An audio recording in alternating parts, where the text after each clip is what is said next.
ঘড়িতে বাজে 4:50। আমি বেরিয়ে পড়লাম আবার ঘোরাঘুরি করতে।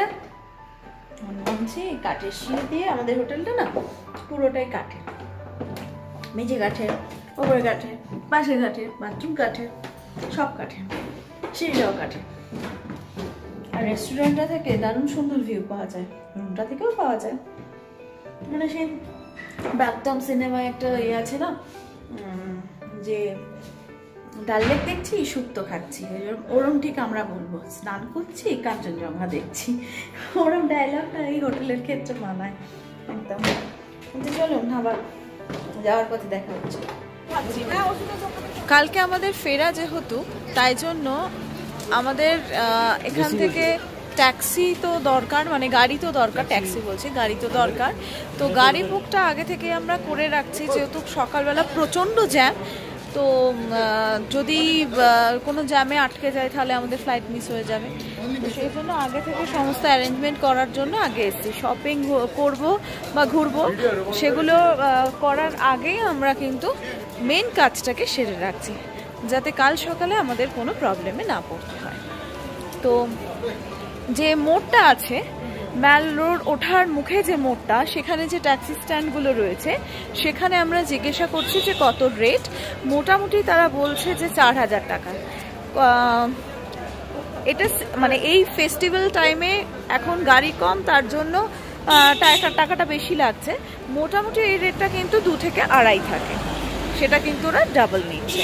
দেখা যাক আমাদের কততে ফাইনালাইজ হয়। দিয়ে উপরে উঠছে পুরো খাড়া, জানি না মল রোড কোথা দিয়ে যাব। যে শর্টকাটটা নিয়েছিলাম সেটা এসে পৌঁছালো গ্লিনারিজে। তো এই হচ্ছে গ্লিনারিজ শপটা, যেখানে প্রচুর ধরনের ব্রেড আইটেম রয়েছে।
ক্লিনারিজে জায়গা না পেয়ে কিছু খাওয়ার প্যাক করে নিয়ে আমরা বেরিয়ে পড়লাম এবার শপিং করার জন্য।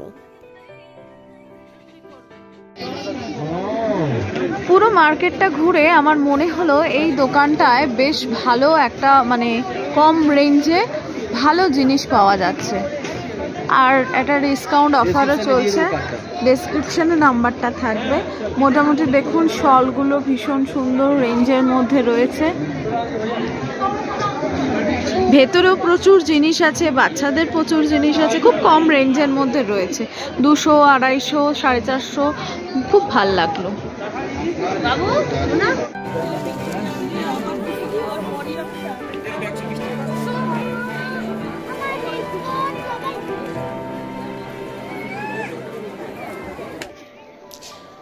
চারিদিক ঘুরে তারপরে আমরা চলে এলাম মল রোডে একটু সময় কাটাবার জন্য। চলে এসেছি একদম উপরটায়, ভালো ভালো কতগুলো ফটো তুলে নিলাম। এই যে উপরটা, এখানে ভালো ভালো ফটো তুলে নিলাম দুজন মিলে। এবারে এখানটায় বসবো। ওপর থেকে পুরো ম্যাল রোডটা দেখা যাচ্ছে, ম্যাল মল যাই বলুন না কেন। ঘোরা হয়ে গেল, ঠান্ডা বাড়ছে আস্তে আস্তে। এবার আমরা বেরিয়ে পড়ছি মল রোড থেকে। কালকে ফেরার পালা, গোছাতে হবে এখন। সমস্ত গোছানোটার জন্য কমপ্লিট করে একেবারে রাতে শুতে যাওয়ার টাইম হয়ে গেছে। এখন একটু জানলা দিয়ে দেখে নিচ্ছি লাস্ট বারের মতো রাত্রিটাকে, দার্জিলিং এর রাত্রিটাকে, কারণ কালকে আবার গিয়ে সেই তো একই দেখতে হবে। বাড়ির চারপাশের মানে সেই ইট পাথরের দেওয়ালই দেখতে হবে, এরকম পাহাড়ে জোনাকির মতো আলো তো আর দেখতে পাবো না। তো দাঁড়িয়ে দাঁড়িয়ে সেটাকে উপভোগ করছি। আপনাদেরও একটু দেখাবো, যদিও মনে হয় না কিছু সেরকম দেখতে পাবেন, তাও আপনাদের সাথে শেয়ার করছি।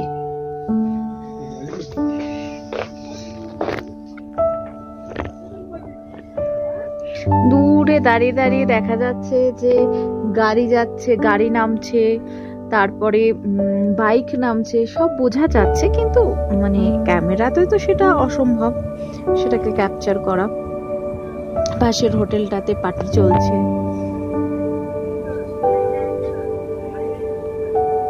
নিস্তব্ধ চারিদিকটা, কি দারুণ লাগছে না?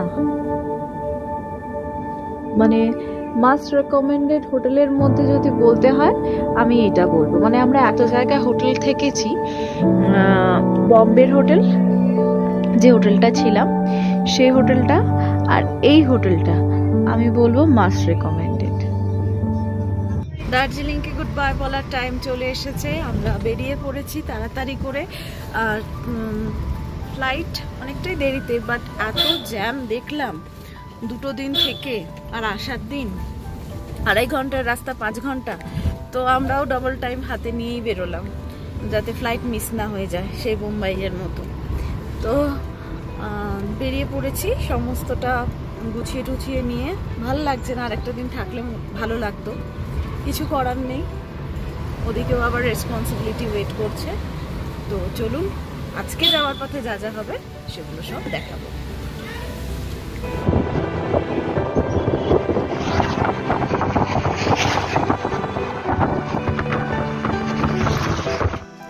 মাঝে এক জায়গায় দাঁড়িয়েছি জলের বোতল নেওয়ার জন্য, জলের বোতল খাতাম। আগের দোকানটা দেখো,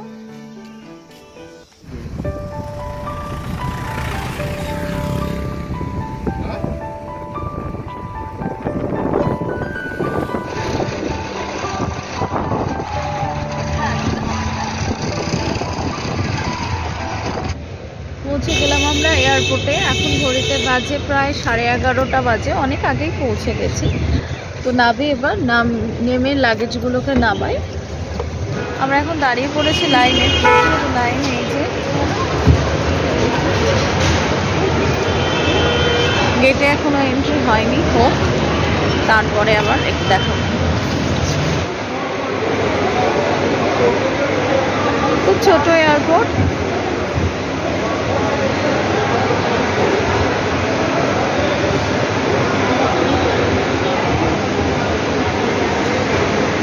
ওই সামনের দিকে ব্যাগেজ কাউন্টার রয়েছে। মেইন লাগেজ জমা দেওয়া হয়ে গেছে। হয়ে যাওয়ার পর এখন মোটামুটি অনেকক্ষণ টাইম বাকি আছে, মোটামুটি কেন অনেকক্ষণ টাইম বাকি। 2:40 ফ্লাইট আমাদের, 1:20 বলেছিল লাগেজ জমা দেওয়ার, তো হয়ে গেছে। এবার ভেতরে কোনো রেস্টুরেন্ট নেই বা যেমন আমাদের ডমিনোস আছে কলকাতা এয়ারপোর্টে, সেরকম কিছু নেই। তো সেক্ষেত্রে কী করবো, মোমোস আর এই স্যান্ডউইচ। তো এই স্যান্ডউইচের অপশানটাই নিলাম, আর মোমো দেখে মুখে চড়া পড়ে গেছে। তো এবার এটা খাওয়ার পর সিকিউরিটি চেকিংয়ে যাবো। সিকিউরিটি চেকিং হয়ে গেছে আমাদের, এবার বসবো।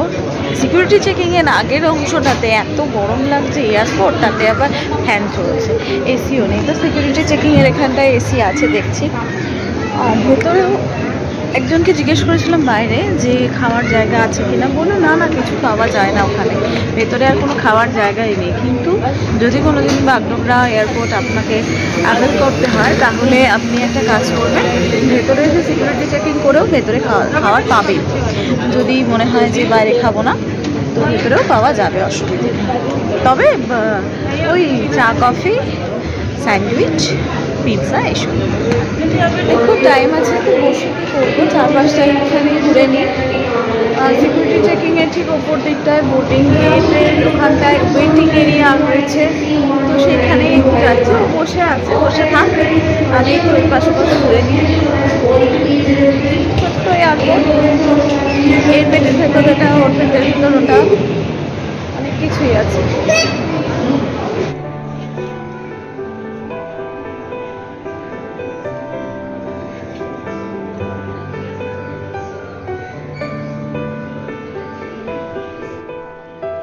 বিশ্ব বাংলার একটা কাউন্টার রয়েছে।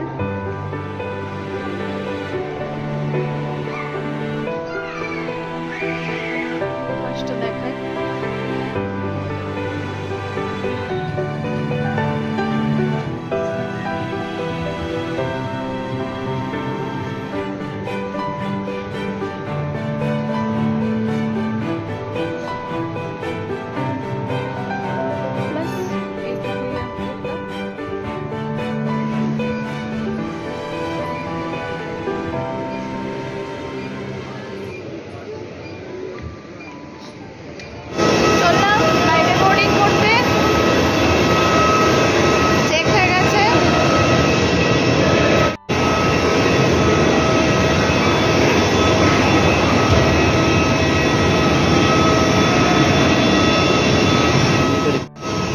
ওখানে যে ফ্লাইটটা দেখা যাচ্ছে সেই ফ্লাইটটা হলো চার্টার্ড ফ্লাইট, ওই যে ওখানে একটা সিঙ্গেল ফ্লাইট যেটা আছে।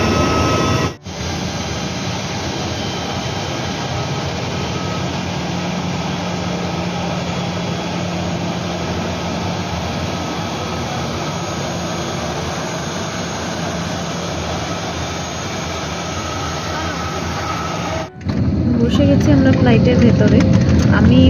আমার উইন্ডো সিট পড়েছে আর ও আমার পাশে বসে আছে। তো টাইম হয়নি, এখন বাজে 2টো, আরও 20 মিনিট বাকি আছে। 1 ঘন্টার জার্নি দেখতে দেখতে কেটে যাবে। ফ্লাইটের ভেতরে কোথায় কি আছে বা এয়ারপোর্টের কিভাবে কি প্রসেস করতে হয় সেই সমস্ত সম্পর্কে যদি জানতে হয় তাহলে আমার এর আগে এর ধরনের ভিডিও দেওয়া আছে, আমি ডেসক্রিপশনে বা উপরে লিংক দিয়ে দেবো, সেটা ক্লিক করে আপনারা দেখতে পারেন যে এয়ারপোর্টের প্রসেসটা কি আর ফ্লাইটের ভেতরে কোথায় কোন জিনিসটা রয়েছে ডিটেলসটা।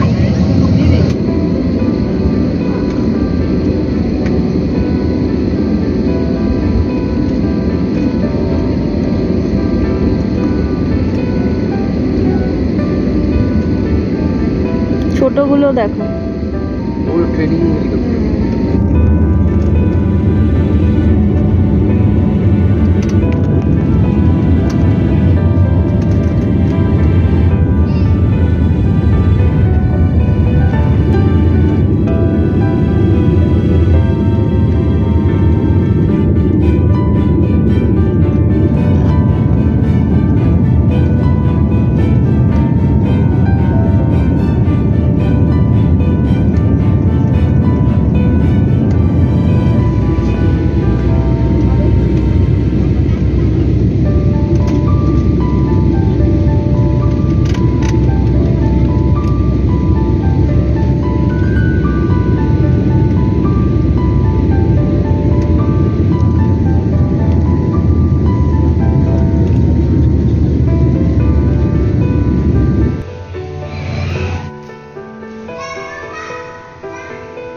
পৌঁছে গেছি আমরা কলকাতা এয়ারপোর্টে।